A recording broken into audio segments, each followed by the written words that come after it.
السلام علیکم۔ دریدہ دل چینل پر شکیل زاہد کی طرف سے خوش آمدید۔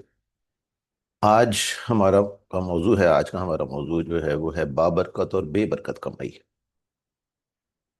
ہمارے ملک میں یہ سوچ عام پائی جاتی ہے کہ اگر گھر کی عورت نوکری یا کاروبار کرنے لگے تو پیسے تو آ جاتے ہیں، لیکن بچے اور گھر برباد ہو جاتے ہیں۔ اس سوچ کا شکار ہمارا پڑھا لکھا طبقہ بھی ہے، چنانچہ اسی سوچ کی ایک شاخ یہ ہے کہ جس گھر کی خواتین کمانے لگتی ہیں وہاں طلاق کی شرح زیادہ ہوتی ہے۔ عورت جب معاشی طور پر خود مختار ہوتی ہے تو پھر اسے شادی کے بندھن میں بندھے رہنے میں کوئی فائدہ نظر نہیں آتا، یا وہ آسانی سے اس رشتے کو توڑ دیتی ہے۔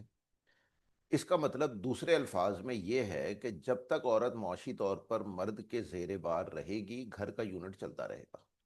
ادھر وہ اس بار سے آزاد ہوئی، ادھر گھر ٹوٹا۔ اگر گھر نہ بھی ٹوٹے تو کمزور ہو جاتا ہے، اور بچے بری طرح سے غفلت کا شکار ہو جاتے ہیں، یوں ان کی تربیت نہیں ہو پاتی۔ یہ بھی کہا جاتا ہے کہ عورت کی کمائی سے گھر کے اندر سے برکت اٹھ جاتی ہے۔ گویا ہمارا شادی کا ادارہ بے حد کمزور ہے اور صرف تب چل سکتا ہے جب مرد کو مجازی خدا مان لیا جائے۔ یہ تمام باتیں اس بنیادی سوچ سے جڑ پکڑتی ہیں جو یہ بتاتی ہیں کہ عورت کا کام گھر پر رہ کر ہانڈی روٹی کرنا، کپڑے دھونا اور بچے پالنا ہے۔ پیسہ کمانا مرد کا کام ہے، مرد یہ کام نہایت تندہی سے کرتا ہے۔ عورت کو کمانے کی ضرورت نہیں ہے، وہ صرف اپنے شوق سے نوکری کرتی ہے۔ یہ اسے نہیں کرنی چاہیے تاکہ گھر کا یونٹ چلتا رہے۔ یہ سوچ اس وجہ سے پیدا ہوئی ہے کہ ہمیں یہ بتایا جاتا ہے کہ اسلام میں عورت کی ذمہ داری مکمل طور پر مرد پر ہے۔ جب وہ بچی ہے تو اس کی ذمہ داری باپ پر ہے، باپ کے بعد یہ کام بھائی کرتے ہیں، شادی کے بعد یہ ذمہ داری شوہر کو منتقل ہو جاتی ہے۔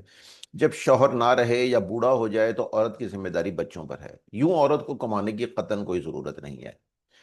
یہ معاملات کو دیکھنے کا نہایت سادہ انداز ہے۔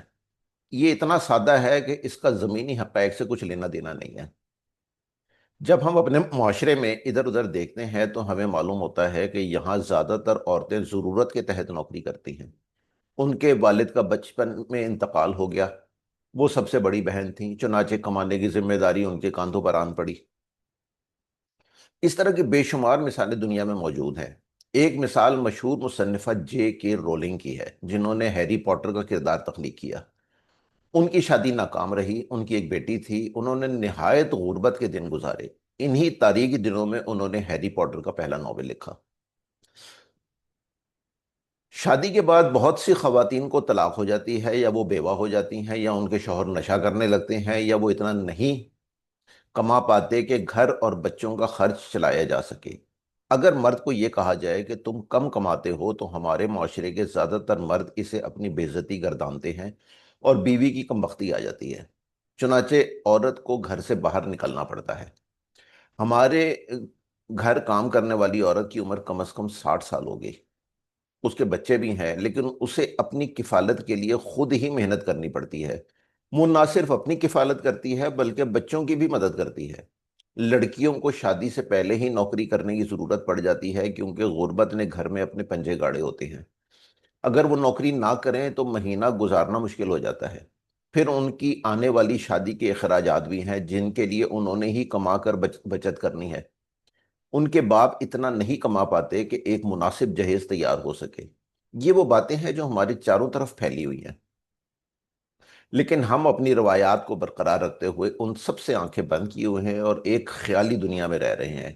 اس خیالی دنیا کے چاروں طرف ہم نے لفظ اسلام کا پردہ لگا دیا ہے تاکہ کوئی باہر دیکھنے کی جرات نہ کر سکے۔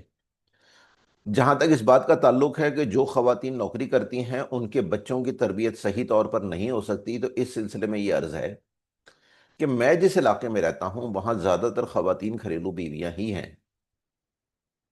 وقت کے ساتھ غیر شادی شدہ لڑکیوں نے نوکری تو شروع کر دی ہے، لیکن شادی شدہ خواتین کی اکثریت گھر پر ہی ہوتی ہے۔ اس علاقے کے بچوں میں دنیا کی تمام خرابیاں پائی جاتی ہیں۔ وہ نہ پڑھنے میں اچھے ہیں، نہ ہی ان کی زبان میں شائستگی ہے، وہ عام الفاظ میں آوارہ گرد ہیں۔ اور اس علاقے پر ہی بات ختم نہیں ہو جاتی۔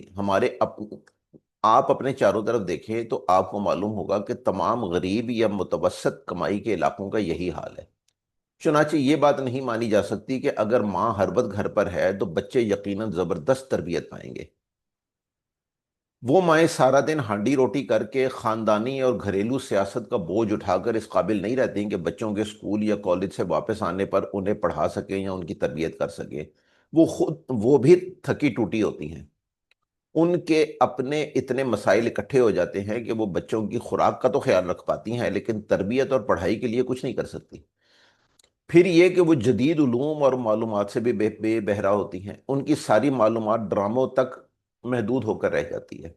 نوکری پیشہ خواتین کو اپنے شعبے میں چلتے رہنے اور آگے بڑھنے کے لیے علم کی علم حاصل کرتے رہنا پڑتا ہے، چنانچہ وہ بچوں کو بہتر طور پر پڑھا سکتی ہیں اور ان کی بہتر تربیت بھی کر سکتی ہیں۔ پھر ہمیں یہ بھی دیکھنا چاہیے کہ پاکستان کے کسی ایک محلے کے بچوں کی اخلاقی تربیت کا موازنہ لندن، بون، کوپن ہیگن، شنگھائی یا ٹوکیو کے کسی محلے کے بچوں سے کر لیا جائے۔ ان ممالک کے بچے اخلاقی لحاظ سے ہمارے بچوں سے کہیں بہتر ہیں، کیونکہ حالانکہ وہاں ماؤں کی اکثریت نوکری پیشہ ہے۔ ہمارے یہاں نوکری پیشہ خواتین کو یہ بھی بتایا جاتا ہے کہ تمہاری پہلی ذمہ داری تمہارا شوہر اور بچے ہیں، تم سے ان کے بارے میں پوچھ گچھ ہوگی، تم سے یہ نہیں پوچھا جائے گا کہ تم نے کتنا کمایا اور کتنی ترقی کی۔ یہ بات ہمارے ملک کے ان 10% گھرانوں کے لیے تو شاید مؤثر ہو جہاں باپ یا شوہر اتنا کماتے ہیں کہ بچوں کی اچھی تعلیم، تربیت اور تفریح کے لیے خرچہ نکل آتا ہے۔ باقی کے 90% گھرانے جو روزانہ کی بنیاد پر زندگی گزارنے کے لیے شدید قسم کی جد و جہد میں لگے ہوئے ہیں، وہاں یہ کہنا کہ عورت سے صرف ہانڈی روٹی کا سوال ہوگا اسلام کو نہ سمجھنے کی وجہ سے ہے۔ جو ماں یہ دیکھ رہی ہو کہ میرے بچے صرف مالی تنگی کی وجہ سے اچھی تعلیم حاصل نہیں کر پا رہے، وہ گندی غلیظ جگہوں پر رہنے اور کھیلنے پر مجبور ہیں جہاں وہ بگڑتے بھی جا رہے ہیں، وہ کیسے آنکھیں بند کر کے ہانڈی روٹی کرتی رہے گی؟ اسے آخرت کے سوال کی میٹھی گولی کب تک چپ رکھے گی؟ اگر وہ کچھ کر سکتی ہے تو ضرور کرے گی۔ یہ سوچ یہ بھی بتاتی ہے کہ خواتین کو زیادہ پڑھانے کی بھی کوئی ضرورت نہیں ہے۔ ایک لڑکی کو اعلیٰ تعلیم دلوا کر ڈاکٹر، انجینئر یا معاشی ماہر بنا کر اسے کپڑے دھونے پر لگا دینا بہت بڑا ظلم ہے۔ یہ ظلم اس لڑکی کے ساتھ بھی ہے اور اس ملک کے ساتھ بھی۔ ہم یہ دونوں ظلم اسلام کے نام پر کر رہے ہیں۔ بہت پڑھے لکھے افراد بھی اس سوچ سے اپنے آپ کو باہر نکالنے میں ناکام ہیں۔ ہمیں اپنی سوچ کو بدلنا ہوگا، اسے زمینی حقائق اور منطق کے مطابق ڈھالنا ہوگا۔ اسلام کو اچھی طرح سمجھنے کی اشد ضرورت ہے۔ اس کے نام پر دھوکہ کھا کر دنیا اور آخرت برباد کروا لینا بہت بڑے نقصان کا باعث ہے۔ یہ ہمارا آج کا موضوع تھا اور یہ ویڈیو تھی۔ آپ کی توجہ کا بہت بہت شکریہ۔